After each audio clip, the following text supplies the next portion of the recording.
On this episode of Putting Possibility into Practice, getting social with your practice. We'll talk about Facebook, LinkedIn, YouTube, Instagram, Pinterest, Twitter. What's coming next in the social media world to get your practice online and promote the great work that you're doing for your patients each and every day. We'll talk to one of our providers who's very active on social media, along with some advice for providers who may not yet be on social media networks. We'll let you know what may be the best one for you to start out on. This is Putting Possibility into Practice, and it starts right now.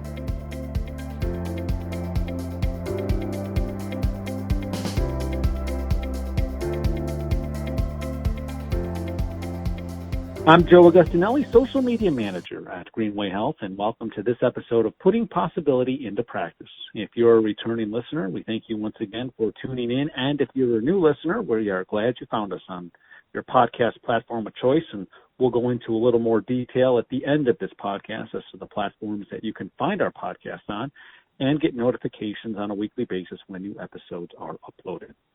On this episode of Putting Possibility into Practice, we're talking about social media. Whether your practice is active on social media or has not yet adopted social media to promote the work that you're doing in the community for your patients and those you serve each and every day, we'll bring in Emily Thompson of Treasure Coast Community Health. She is the Marketing and Digital Communications Assistant. She'll provide some information and details on how the practice is using social media. We'll also touch on how Greenway Health uses social media on a daily basis and provide advice for providers who may be looking to get on social media. Plus, that digital reputation. Everyone's leaving reviews and reading reviews. We'll talk about how to deal with those and responses to engage patients across digital media. So without further ado, I would like to welcome Emily to this episode. And Emily, thanks for joining me. Thanks for having me, Joe. I'm really excited to be here. And Emily, just for those who may not be familiar, just a brief background of Treasure Coast Community Health, where you guys located and services that you guys provide and specialties. Yeah, we at Treasure Coast Community Health, we are a federally qualified health center, and we're also a 501c3 nonprofit. So we serve all people regardless of ability to pay. We provide medical, dental, and behavioral health services. And last year we served, I believe, over 22,000 in unduplicated patients, and we celebrated our 25th anniversary. And we now have 7 locations all across Indian River County here in Florida. And with so many locations, Treasure Coast Community Health very active on social media. And before we get into the networks that Treasure Coast Community Health uses on a daily basis, in full transparency, Greenway Health does also utilize social media networks, including Facebook, LinkedIn, YouTube, Twitter, Instagram, and Glassdoor. Now, many practices will not need that full range of social media networks. And Emily, why don't you touch on some of the social media networks that Treasure Coast Community Health currently uses on a daily basis? Yeah, we primarily focus on Facebook. It's kind of our primary platform that we use to reach our patients. We are also established on LinkedIn, and we use that pretty often as well. We do have a Twitter account. We're not as active on it. Like I said, we kind of focus on Facebook. I have been here for about a year and a half, and they kind of brought me in to establish a social media following.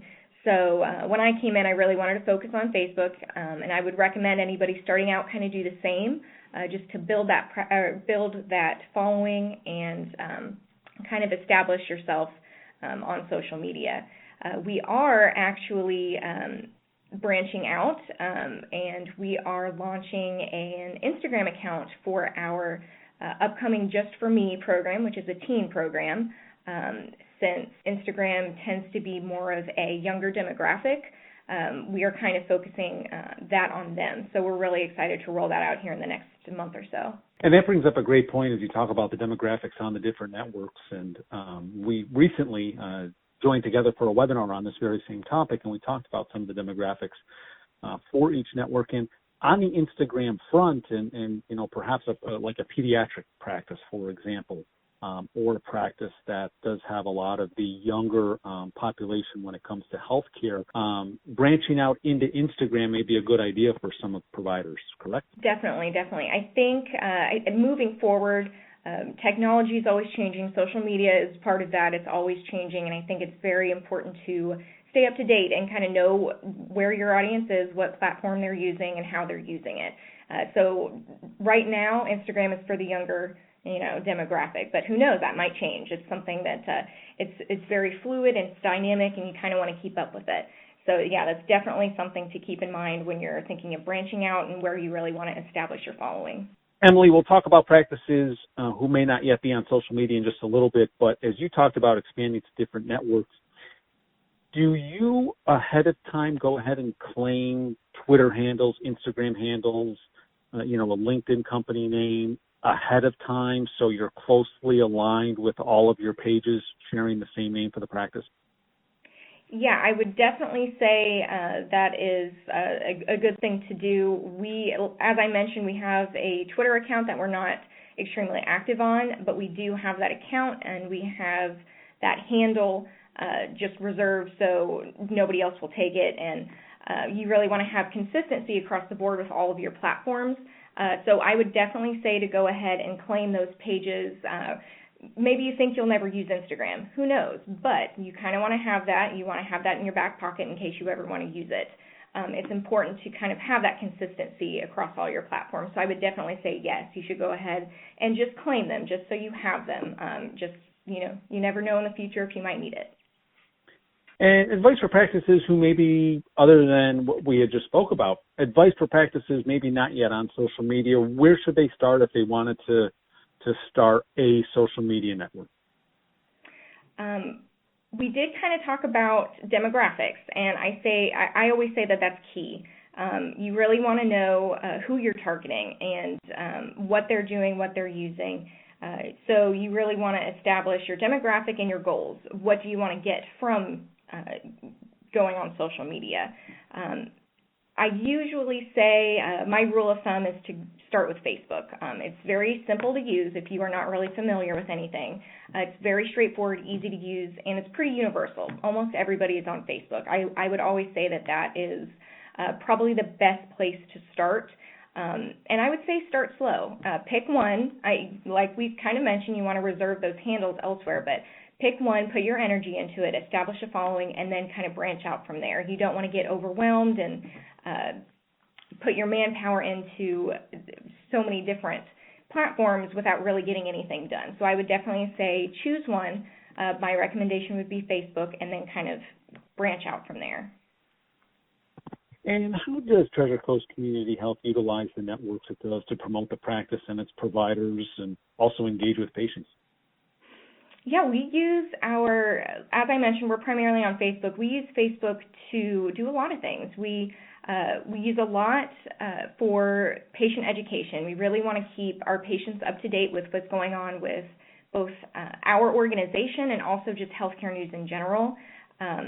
We also really like to promote our providers, our services, our staff. We have a staff of around 250 people. So we always have a lot going on. There's always something to talk about. We really like to give a face to our practice.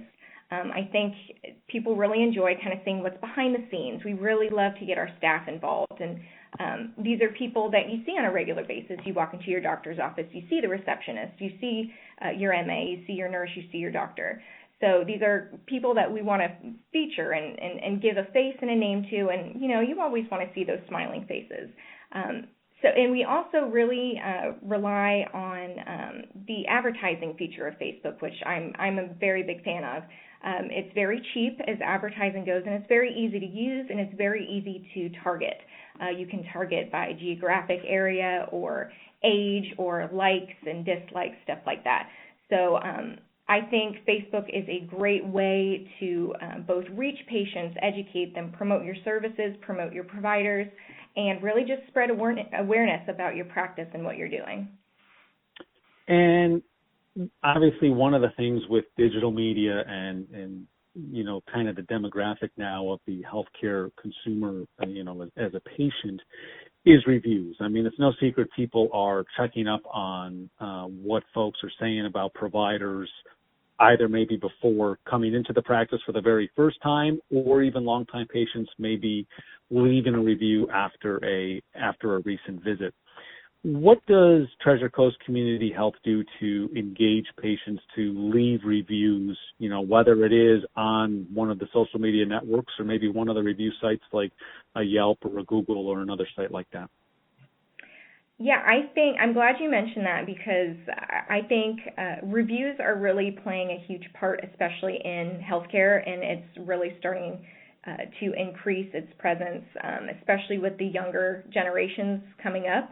A lot of people will go on, and it's been, there are statistics to back this up, that there are a lot of patients that go online first, and they will read reviews before they go anywhere. I can say as a millennial, I do that on Amazon before I purchase something, let alone finding a medical provider. So I think these things are very important. I would say that the first thing I would say to do if you are not established on any review sites, I would focus on Google primarily. On Facebook, you can actually disable the review section if that's necessary, if you are unprepared, or if you're just kind of overwhelmed and you can't quite manage that yet. If you're just starting out, I would say you can disable the reviews on Facebook and use that to your advantage so you can get caught up, establish a plan, establish a policy, and move forward. You're always going to have those negative reviews. They're always just kind of going to be there, but it's important to address them. You never really want to let something just sit for everyone to see. So once you have your pages claimed, I would say respond to reviews as much as you possibly can and try your best to get them off of the public forum. We always use the rule of two to where, you just reply to the initial response, be thoughtful, be compassionate, and really address the problem.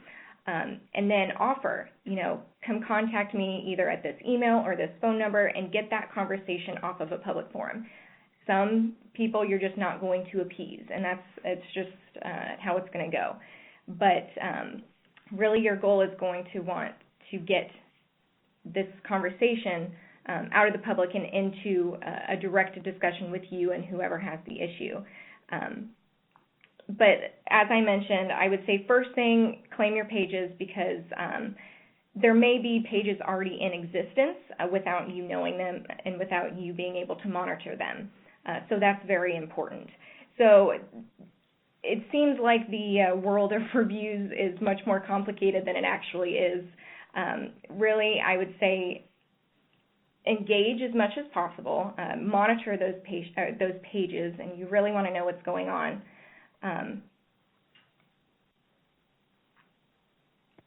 And then, in regards to negative reviews, how does this? And you talked about the engagement of taking it offline. Do you have a policy in place outside of the two that you talked about? Do you have a policy in place where you may actually remove a review or a comment on any of your social media networks? We do have a social media policy that essentially really aligns with the policies of Google or Yelp. We actually recently, when I first began claiming our pages, there was a review that was up there without our knowledge that featured one of our providers' names, a photo, and a scathing review. Now, when you're working with a practice, you're going to have names mentioned, and sometimes there's just not a way around that. But we were able to get this review taken down because it had personal information. It had her name, her photograph, and personal information about her. So stuff like that you really do want to monitor closely. And I would say definitely review the policies of the forum in which you're working with, such as Google or Yelp, something like that, and know what their policies are. See if something that's on there and that is violating their policies, and you want to go along with that. And you also do, with either reviews or social media, you always have to keep HIPAA in mind. You never want to do anything that really violates that. And I would say the same thing, as I mentioned before, get that conversation off of the public forum. Especially with a medical practice, those are something you have to keep in mind, to where if you have a policy in place, Usually you don't want to delete comments on Facebook, something like that. You can generally hide them, but you really don't want to delete comments unless it is a violation of HIPAA or one of your policies. So I would definitely say yes, develop some kind of policy or guideline just so in case if you are not the one managing the social media, if one of your employees is, everyone wants to be on the same page.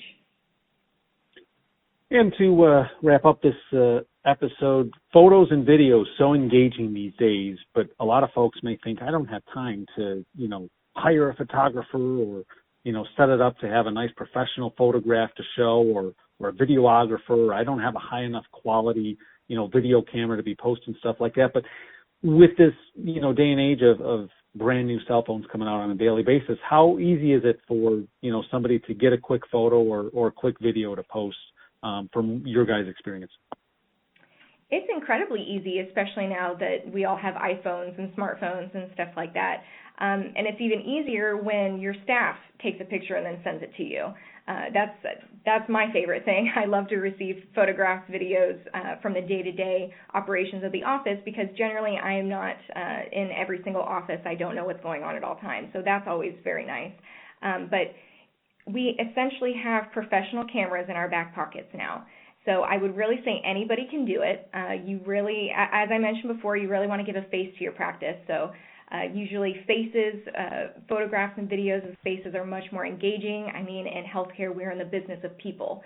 So we really want to showcase that, and we have all the tools necessary. Anybody can do it. You can take a photograph, you can take a video any day.